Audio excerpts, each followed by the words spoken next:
കളിക്കാവിളയിലെ quarry ഉടമ ദീപുവിന്റെ കൊലപാതകത്തിൽ പ്രതി പിടിയിൽ. നേമം സ്വദേശിയായ സജി എന്ന അമ്പിളിയാണ് തമിഴ്നാട് പോലീസിന്റെ പിടിയിലായത്. ഇയാൾ സ്ഥിരം കുറ്റവാളിയാണെന്ന് പോലീസ് പറഞ്ഞു. പ്രതിയെ രഹസ്യ കേന്ദ്രത്തിൽ ചോദ്യം ചെയ്യുകയാണ്. മൊബൈൽ ഫോൺ ടവർ ലൊക്കേഷൻ കേന്ദ്രീകരിച്ച് നടത്തിയ അന്വേഷണത്തിലാണ് അമ്പിളിയെ പിടികൂടിയത്. കളിക്കാവിള പോലീസ് സ്റ്റേഷനിൽ നിന്ന് സുനിഷ അയ്യല്ലൂർ നമുക്കൊപ്പം തത്സമയം എത്തുന്നു. സുനിഷ അയ്യല്ലൂർ, അമ്പിളിയെ പിടിച്ചത് എങ്ങനെയാണ്? അമ്പിളി തന്നെയാണ് ഈ കൊലപാതകം ചെയ്തത് എന്ന സ്ഥിരീകരണത്തിലേക്ക് എപ്പോഴാണ്, എങ്ങനെയാണ് പോലീസ് സംഘം എത്തിയത്? സുജയ, നിലവിലേതായാലും അമ്പിളി തന്നെയാണ് ഈ കൊലപാതകത്തിന് പിന്നിൽ എന്നൊരു നിഗമനത്തിലേക്ക് തന്നെയാണ് പോലീസ് എത്തുന്നത്. പ്രതിയെ കഴിഞ്ഞ ദിവസം തിരുവനന്തപുരത്ത് വെച്ച് തന്നെയാണ് പിടികൂടിയത്. പ്രധാനമായും ഈ കൊല്ലപ്പെട്ട ദീപുവിന്റെ ഫോൺ പരിശോധിച്ചിരുന്നു. ഇതിലെ രേഖകൾ, ചില ഫോൺ കോളുകൾ, അത്തരത്തിലുള്ള ടവർ ലൊക്കേഷൻ കേന്ദ്രീകരിച്ച് നടത്തിയ അന്വേഷണത്തിലാണ് അമ്പിളിയിലേക്ക് എത്തുന്നത് എന്നതാണ് ലഭിക്കുന്ന വിവരം. ഏതായാലും നിലവിൽ അമ്പിളിയെ പോലീസ് ചോദ്യം ചെയ്ത് വരികയാണ്. കൂടുതൽ പേർക്ക് ഇതിൽ പങ്കുണ്ടോ എന്നതടക്കം പരിശോധിക്കുകയാണ്. നിലവിൽ ഞാൻ നിൽക്കുന്നത് ഈ കളിയക്കാവിള പോലീസ് സ്റ്റേഷന് മുന്നിലാണ്. ഈ കാറിലാണ് ഈ ദീപുവിന്റെ കൊലപാതകം നടന്നത് എന്നതാണ്. ഈ കാറിനകത്ത് വെച്ചാണ് ദാരുണമായി കഴുത്തറുത്ത് കൊലപ്പെടുത്തുന്നത്, തെർമോക്കോൾ കട്ടർ വെച്ച് കൊലപ്പെടുത്തുന്നത് എന്നതാണ് അന്വേഷണ സംഘം അറിയിച്ചിരിക്കുന്നത്. പ്രധാനമായും ഇയാൾ ഈ നെയ്യാറ്റിൻകരയിൽ ഭാഗത്ത് വെച്ച് തന്നെ ഈ കാറിലേക്ക് ഒരാൾ കയറിയിരുന്നു എന്നതാണ്. ഇയാൾ തന്നെയാണ് അമ്പിളി എന്നത് തന്നെയാണ് അന്വേഷണ സംഘം എത്തിയിരിക്കുന്നത്. നിലവിലേതായാലും ചോദ്യം ചെയ്യൽ തുടരുകയാണ്. അമ്പിളിക്ക് എന്താണ് ഇയാളുമായുള്ള ബന്ധം, ദീപുവുമായുള്ള ബന്ധം എന്നത് തന്നെയാണ് അന്വേഷണ സംഘം പ്രധാനമായും പരിശോധിക്കുന്നത്.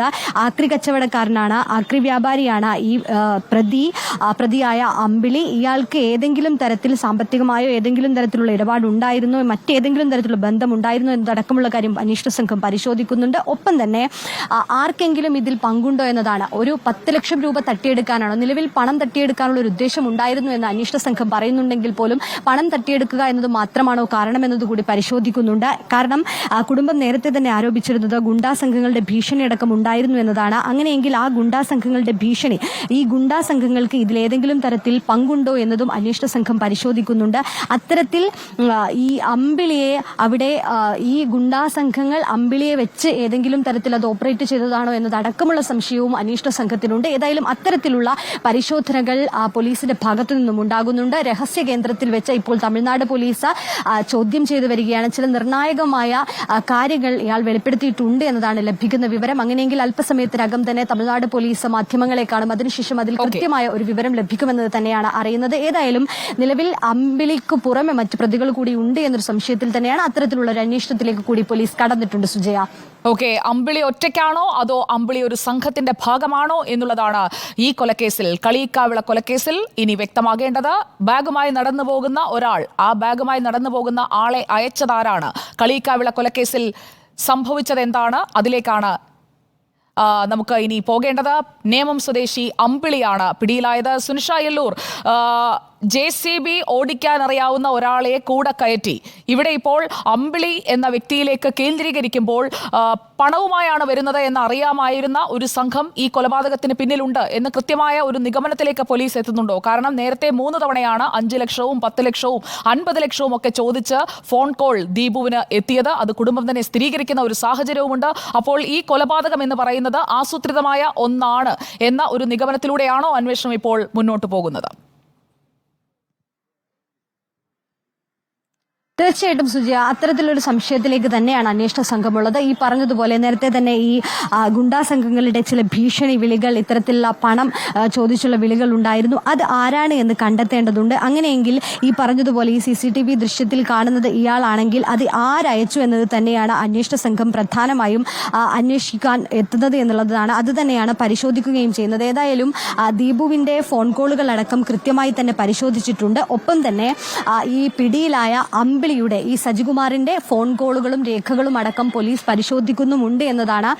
അത്തരത്തിൽ അതിൽ നിന്നും കൂടുതൽ വിവരങ്ങൾ ലഭ്യമാകുമെന്നൊരു പ്രതീക്ഷയിൽ തന്നെയാണ് അന്വേഷണ സംഘമുള്ളത്. അങ്ങനെയെങ്കിൽ മറ്റ് ആര് എന്നതാണ്. നേരത്തെ തന്നെ സംശയമുണ്ടായിരുന്നു, കൃത്യമായി ആസൂത്രിതമായി ചെയ്ത ഒരു കൊലപാതകം എന്നൊരു സംശയത്തിലേക്ക് തന്നെയാണ് അന്വേഷണ സംഘം തുടക്കം മുതൽ തന്നെ എത്തിയത്. കാരണം ഈ കാർ കൃത്യമായി ആ കളിയിക്കാവിള ഭാഗത്തേക്ക് എത്തിച്ച് അവിടെ നിന്ന് കൊലപാതകം നടത്തുക എന്ന ആസൂത്രിതമായ ഒരു തീരുമാനം ഇതിന് പിന്നിൽ ഉണ്ടായിരുന്നു എന്നൊരു സംശയം പോലീസിനുണ്ടായിരുന്നു. തുടക്കം മുതൽ തന്നെ ഉണ്ടായിരുന്നു. അത്തരത്തിലാണോ കാര്യങ്ങൾ എന്നത് കൂടി അന്വേഷിക്കും. അങ്ങനെയാണെങ്കിൽ വീട്ടിൽ നിന്ന് പറഞ്ഞത് കോയമ്പത്തൂരിലേക്ക് പോകുന്നു എന്ന് പറഞ്ഞാണ് ഇറങ്ങിയത്. 10 ലക്ഷം രൂപ കോയമ്പത്തൂരിലേക്ക് 10 ലക്ഷം രൂപയടങ്ങിയ ഒരു കറുത്ത ബാഗുമായി പുറപ്പെട്ട ദീപുവിന് സംഭവിച്ചത് എന്താണ്? അതിലേക്കാണ് അന്വേഷണം നീങ്ങുന്നത്. കളിയിക്കാവിളയിൽ ക്വാറി ഉടമയെ കാറിനുള്ളിലിട്ട് കൊലപ്പെടുത്തിയത് അമ്പിളി മാത്രമാണോ? ഒരു ആക്രി കച്ചവടക്കാരൻ, നിരവധി ക്രിമിനൽ കേസുകളിൽ പ്രതിയായ നേമം സ്വദേശി അമ്പിളിയെ ഇതിനായി നിയോഗിച്ചതാണോ? അതിലേക്കാണ് അന്വേഷണം നീളേണ്ടത്. അമ്പിളി എന്നറിയപ്പെടുന്ന സജികുമാറിനെ തമിഴ്നാട് പോലീസിന്റെ പ്രത്യേക സംഘമാണ് പിടികൂടിയത്. ആക്രി വ്യാപാരിയായ സജികുമാർ എന്ന അമ്പിളി ദീപുവിന്റെ കൊലപാതകത്തിലേക്ക് എത്തിയത് എങ്ങനെയാണ് എന്നതാണ് അറിയേണ്ടത്. 50ഓളം കേസുകൾ അമ്പിളിയുടെ പേരിലുണ്ട്. അപ്പോൾ അമ്പിളിയെ തെരഞ്ഞെടുത്ത് നിയോഗിച്ചതാണോ എന്നുള്ളതിലേക്കാണ് ഇനി കാര്യങ്ങൾ എത്തേണ്ടത്. 46-കാരനായ മലയൻകീഴ് സ്വദേശി ദീപുവിന്റെ പക്കൽ പണമുണ്ടെന്നറിയാവുന്ന, ദീപുവിന്റെ പക്കൽ നിന്ന് പണം ആവശ്യപ്പെട്ട മറ്റൊരു സംഘം മറയത്തിപ്പോഴും നിൽക്കുന്നുണ്ട്. ആ സംഘമാണോ അമ്പിളിയെ നിയോഗിച്ചത്? അതിലേക്കാണ് അന്വേഷണം നീളേണ്ടത്. തെർമോകോൾ മുറിക്കാൻ ഉപയോഗിക്കുന്ന ബ്ലേഡ് ഉപയോഗിച്ചാണ് ഈ കൊലപാതകം നടത്തിയിരിക്കുന്നത്. കഴുത്തിൽ കത്തി കുത്തിയിറക്കി മുകളിലേക്ക് വലിച്ച് മുറിവുണ്ടാക്കി കൊലപ്പെടുത്തി എന്നാണ് പോലീസ് കൃത്യമായി കണ്ടെത്തിയിരിക്കുന്നത്. ഇതിന്റെ അന്വേഷണം മുന്നോട്ട് നീങ്ങുമ്പോൾ ഇനി വെളിപ്പെടേണ്ട കാര്യങ്ങൾ, അമ്പിളി ഒറ്റയ്ക്കാണോ അതോ ഒരു സംഘം നിയോഗിച്ചതാണോ അമ്പിളിയെ? ആ അന്വേഷണത്തിലേക്ക് പോലീസ് സംഘം എത്തുമോ എന്നതാണ് അറിയേണ്ടത്. ആക്രി വ്യാപാരിയായ സജികുമാർ എന്ന അമ്പിളിക്ക് ദീപുവിനെ കൊന്നതുകൊണ്ട് ഈ 10 ലക്ഷത്തിന്റെ നേട്ടം മാത്രമാണോ ഉള്ളത്? 10 ലക്ഷം മാത്രമായിരുന്നോ ലക്ഷ്യം? തിങ്കളാഴ്ച രാത്രിയിൽ സംഭവിച്ചത് എന്താണ്? അമിത വേഗതയിൽ അമിത ശബ്ദമുണ്ടാക്കിയ ഒരു കാർ ഇരച്ചുകൊണ്ട് റോഡരികിൽ നിർത്തുന്നത് കണ്ട് നാട്ടുകാർ വന്നെത്തി നോക്കുമ്പോൾ കഴുത്തു മുറിഞ്ഞ നിലയിൽ ഡ്രൈവിംഗ് സീറ്റിൽ കിടക്കുകയാണ് ദീപുവിന്റെ മൃതദേഹം. അപ്പോൾ ദീപുവിനൊപ്പം ഈ കാറിൽ കയറിപ്പറ്റാൻ ഒരു ആക്രി വ്യാപാരിക്ക് കഴിഞ്ഞത് എങ്ങനെയാണ്? JCBയുടെ ഓപ്പറേറ്ററായി ഒരാളെ കൊണ്ടുപോകുമെന്നുള്ള വിവരം മാത്രമാണ് ജീവനക്കാരോട് ദീപു പറഞ്ഞതെങ്കിൽ ആക്രി വ്യാപാരിയായ സജികുമാർ എങ്ങനെയാണ് ഈ യാത്രയ്ക്കൊപ്പം ചേർന്നത്? ആക്രി സാധനങ്ങൾ വാങ്ങുന്ന അല്ലെങ്കിൽ അങ്ങനെയുള്ള ഒരു കച്ചവടം ദീപുവിന് ഉണ്ടായിരുന്നുവെന്നും കേൾക്കുന്നു. അപ്പോൾ സംഭവിച്ചത് എന്താണ് എന്നതിലാണ് ഇനി വ്യക്തത വരേണ്ടത്. പിന്നിലെ സീറ്റിൽ നിന്ന് ഒരാൾ ബാഗുമായി ഇറങ്ങിപ്പോകുന്ന, ആ ബാഗുമായി നടന്നു നീങ്ങുന്ന CCTV ദൃശ്യങ്ങളാണ് ഇപ്പോൾ പുറത്തു വന്നിരിക്കുന്നത്. ദീപുവിന്റെ ഒരു പശ്ചാത്തലം, കൊല്ലപ്പെട്ട 46-കാരനായ ദീപുവിന്റെ ഒരു പശ്ചാത്തലം നമ്മൾ പരിശോധിച്ചാൽ മണ്ണുമാന്തി യന്ത്രങ്ങളുടെ JCBയുടെ വർക്ക്ഷോപ്പ് നടത്തുന്നുണ്ട് ദീപു. സ്പെയർ പാർട്സ് വിൽക്കുന്നുണ്ട്. അങ്ങനെയുള്ള കടയുണ്ട് ദീപുവിന്റെ പേരിൽ. മണ്ണുമാന്തി യന്ത്രം JCB വാങ്ങാൻ കോയമ്പത്തൂരിലേക്ക് പോകുന്നു എന്ന് പറഞ്ഞുകൊണ്ടാണ് 10 ലക്ഷം രൂപയടങ്ങിയ കറുത്ത ബാഗുമായി ദീപു തന്റെ വീട്ടിൽ നിന്ന് പോയത്. തിങ്കളാഴ്ച രാത്രി 7:30യോടെയാണ് ദീപു വീട്ടിൽ നിന്ന് കോയമ്പത്തൂരിലേക്ക് പുറപ്പെട്ടത്. 11 മണിയോടെ ദീപുവിന്റെ കൊലപാതകം സംഭവിക്കുകയാണ്. അതിർത്തിയിൽ വെച്ച് കാറിൽ കയറിക്കൂടിയത് സജികുമാർ എന്ന അമ്പിളി മാത്രമാണോ? ആക്രി വ്യാപാരിയെ മാത്രമാണോ ഒപ്പം കൂട്ടിയത്? അപ്പോൾ JCB ഓടിക്കാനായി ഒരാളെ കൊണ്ടുപോകുമെന്ന് ജീവനക്കാരോട് പറഞ്ഞ ദീപു സൂചിപ്പിച്ച ആ രണ്ടാമൻ ആരാണ്? പ്രതി എന്ന് പറയുന്നത് അമ്പിളി മാത്രമാണോ? അമ്പിളിയിൽ അവസാനിപ്പിക്കാൻ മാത്രമാണോ ഈ അന്വേഷണം ഇപ്പോൾ ലക്ഷ്യമിടുന്നത് എന്നതാണ് വ്യക്തമാകേണ്ടത്. ഡ്രൈവിംഗ് സീറ്റിൽ കഴുത്ത് മുറിഞ്ഞ നിലയിലായിരുന്നു മൃതദേഹം. കൊലപ്പെടുത്താൻ ഉപയോഗിച്ച ആയുധം തെർമോകോൾ മുറിക്കുന്ന കട്ടറാണ് എന്നും കണ്ടെത്തിയിരിക്കുന്നു. അപ്പോൾ ദീപുവിനെ അറിയാവുന്ന, ദീപു വാഹനത്തിലേക്ക് വിളിച്ചു കയറ്റിയിട്ടുള്ള, ദീപുവിനൊപ്പം ഉണ്ടായിരുന്ന വ്യക്തികൾ ആരൊക്കെയാണ് എന്നതാണ് അറിയേണ്ടത്. ബാഗുമായി പോയ സജികുമാർ എന്ന അമ്പിളി എന്ന ആക്രി വ്യാപാരി മാത്രമാണോ ഈ കേസിലെ പ്രതി എന്നതിൽ വ്യക്തത വരേണ്ടിയിരിക്കുന്നു. തിങ്കളാഴ്ച രാത്രിയിൽ അതിർത്തിയിൽ നടന്നത് എന്താണ്? കൊലപാതകത്തിന് ശേഷം ഈ പ്രതി തിരുവനന്തപുരം ഭാഗത്തേക്ക് പോയി എന്നുള്ള സൂചനയാണ് പോലീസിന് നേരത്തെ കിട്ടിയത്. കളിയിക്കാവിളയിൽ കാറിനുള്ളിൽ നടന്നത് എന്താണ്? ആരാണ് ദീപുവിനെ കൊലപ്പെടുത്തിയത്? പ്രതി അമ്പിളി മാത്രമാണോ?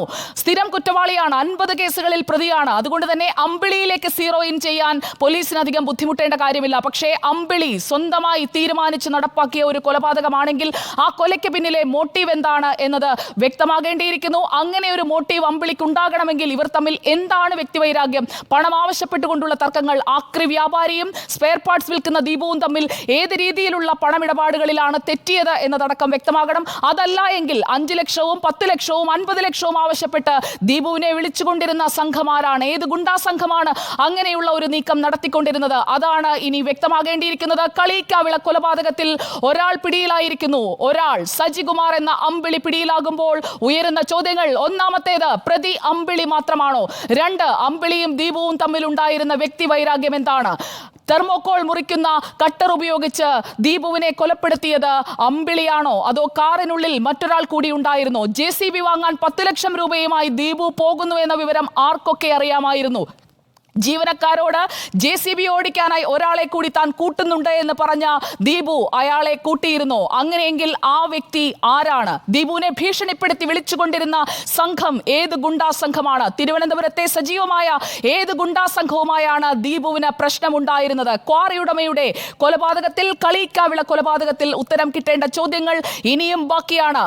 നമുക്കൊപ്പം സുനിഷ അയല്ലൂർ തുടരുന്നുണ്ട്. സുനിഷ അയല്ലൂർ, കാറിനുള്ളിൽ എത്ര പേരുണ്ടായിരുന്നു? പ്രതി ഒരാൾ മാത്രമാണോ? അതിനാണ് ഇനി ഉത്തരം കിട്ടേണ്ടത്. പോലീസിന്റെ ഭാഗത്തു നിന്ന് ആ ഉത്തരം നമുക്ക് എപ്പോൾ പ്രതീക്ഷിക്കാം?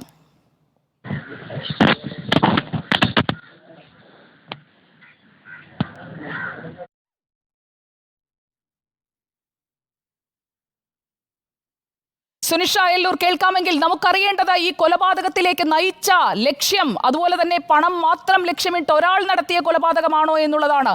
ഇതിൽ പോലീസ് ഒരു വ്യക്തത വരുത്തുന്നുണ്ടോ ഇപ്പോൾ?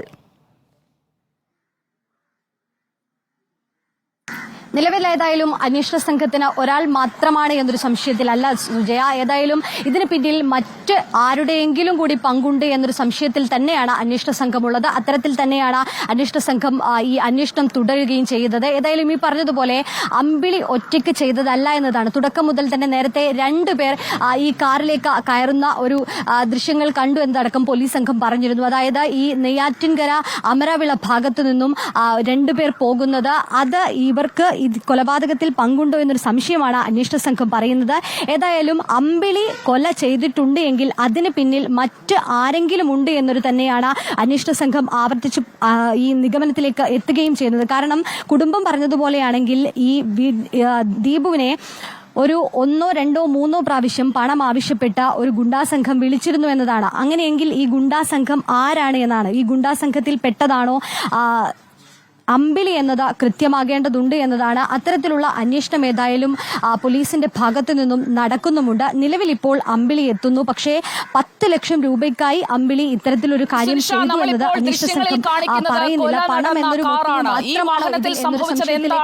എന്നതാണ് അറിയേണ്ടത്. സുനിഷ, നോക്കൂ, ആ കാറിന്റെ മുൻ സീറ്റിൽ, ഡ്രൈവിംഗ് സീറ്റിൽ മരിച്ച നിലയിലാണ് ദീപുവിനെ നാട്ടുകാർ കണ്ടെത്തുന്നത്. ആ കാർ ഇരപ്പിച്ച് റോഡിന്റെ ഒരു ഭാഗത്തേക്ക് കൊണ്ടുവന്ന് പെട്ടെന്ന് നിർത്തുകയായിരുന്നു. അതായത് കൊല നടന്ന് അധിക സമയം അതിനുള്ളിൽ ഈ കൊലപാതകികൾ ഉണ്ടായിരുന്നില്ല. ഒരുപക്ഷെ കൊല നടത്തിയ ഉടൻ തന്നെ കാറിലുണ്ടായിരുന്ന മറ്റുള്ളവർ മറ്റു ഭാഗങ്ങളിൽ ഇറങ്ങിയിട്ടുണ്ടാകാം, CCTV ഇല്ലാത്ത ഭാഗത്ത് ഇറങ്ങിയിട്ടുണ്ടാകാം. ഇപ്പോൾ CCTV ദൃശ്യങ്ങളടക്കം പരിശോധിക്കുമ്പോൾ ഈ തെർമോകോൾ കട്ടർ ഉപയോഗിച്ചുകൊണ്ടുള്ള കഴുത്ത് മുറിച്ച നിലയിൽ കണ്ടെത്തിയ മൃതദേഹം, ആ കാറിനുള്ളിൽ നിന്ന് കിട്ടുന്ന നിർണായകമായ തെളിവുകൾ വളരെ പ്രധാനപ്പെട്ടതാണ്.